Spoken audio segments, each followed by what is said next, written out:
100,000 से ले लेते हैं। चलिए 100,000 के लिए आप लोग चलिए जवाब दीजिएगा। पहला प्रश्न है, पहला प्रश्न है, अगर रेडी हैं आप लोग, प्रश्नों के लिए रेडी हैं,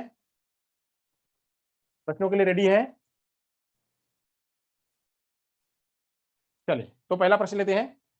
पहला प्रश्न देखिए, मूल्यांकन के अंतर्गत निम्न में से प्रश्न निर्माण के तहत आता है। प्रश्न निर्माण के तहत क्या आता है? मूल्यांकन जब करते हैं तो उसके अंदर जब प्रश्न निर्माण करते हैं तो क्या आता है?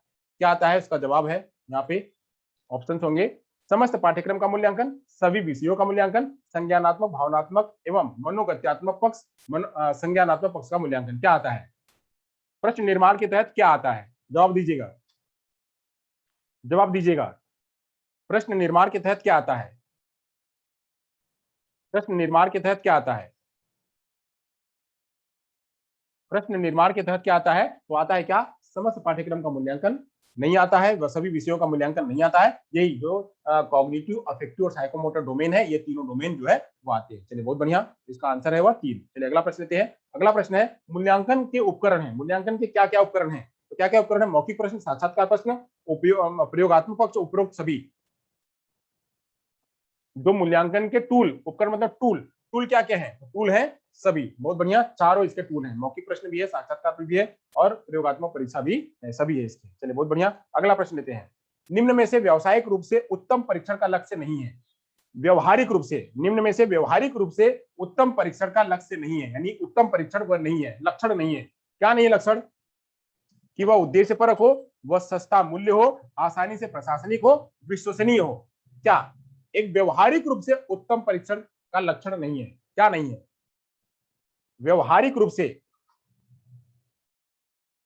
व्यवहारिक रूप से उत्तम परीक्षण का लक्षण नहीं है क्या? कि वह उद्देश्य परक हो, यानी पर्पजीनेस हो, सस्ता हो, कॉस्ट हो, आसानी से प्रशासनिक हो, क्या हो? जवाब, जवाब, जवाब,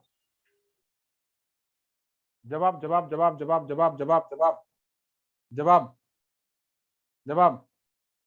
सभी कंफ्यूज है, सभी कंफ्यूज है। कल मैंने आपको बताया था कि एक प्रैक्टिकल क्राइटेरिया से कौन सा गुड टेस्ट होगा और जो एक टेक्निकल क्राइटेरिया से गुड टेस्ट क्या होगा। मैंने बताया हुआ था प्रैक्टिकल क्राइटेरिया से गुड टेस्ट क्या होगा और टेक्निकल क्राइटेरिया से गुड टेस्ट क्या होगा। तो प्रैक्टिकल क्राइटेरिया से मैंने बताया हुआ था कि वह उद्देश्य परक होगा, उद्देश्य परक होना चाहिए, यानी उसका उद्देश्य पूरा होना चाहिए। दूसरा मैंने क्या बताया था? वो सस्ता होना चाहिए। तीसरा मैंने बताया था वो इजी टू एडमिनिस्टर होना चाहिए।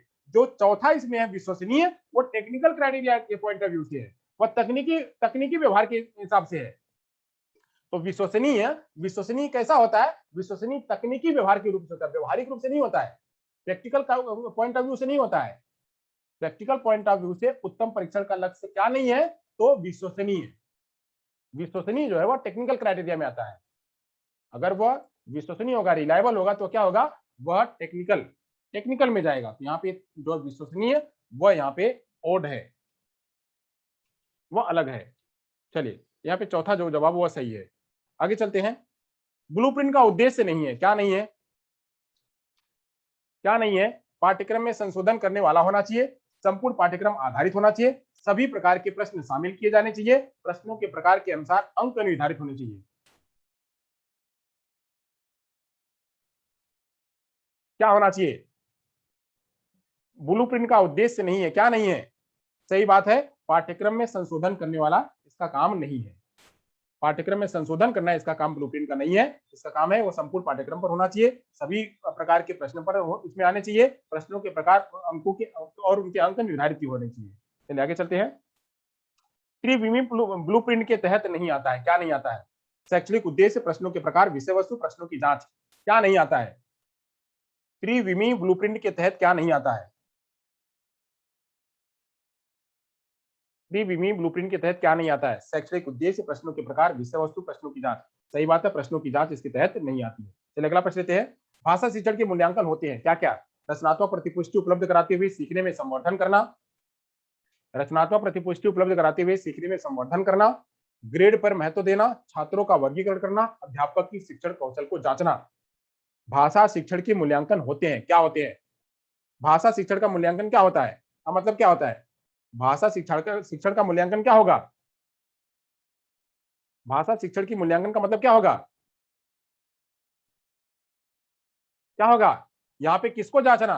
तो रचनात्मक प्रतिपुष्टि उपलब्ध कराते हुए सीखने को बढ़ाना, यानी वह लगातार लगातार फॉर्मेटिव असेसमेंट करते हुए वह बच्चों की लर्निंग स्किल को बढ़ाना है, यह उसका मेन उद्देश्य है। ग्रेड पर महत्व देना नहीं है, छात्रों पर वर्गीकरण नहीं है, और अध्यापक की शिक्षण कौशल को जांचना ये भी नहीं है। पहला वाला इसका जवाब क्या है, वह सही है। पहला वाला जवाब सही है। चलिए छठवां हो गया, सातवां लेते हैं, अगला प्रश्न लेते हैं सातवां। एक मूल्यांकन का उद्देश्य है क्या?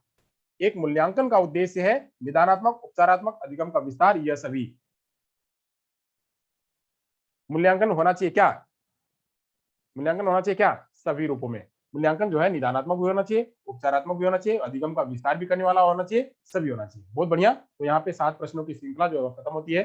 Thank you so much. तो आज ब्लूप्रिंट भी हमने खत्म कर दिया आपका। अब टीएलएम हमारा आएगा, टीएलएम की चर्चा करेंगे। अब कल मिलेंगे हम सीधे 5 बजे प्रश्नों की श्रृंखला लेकर के।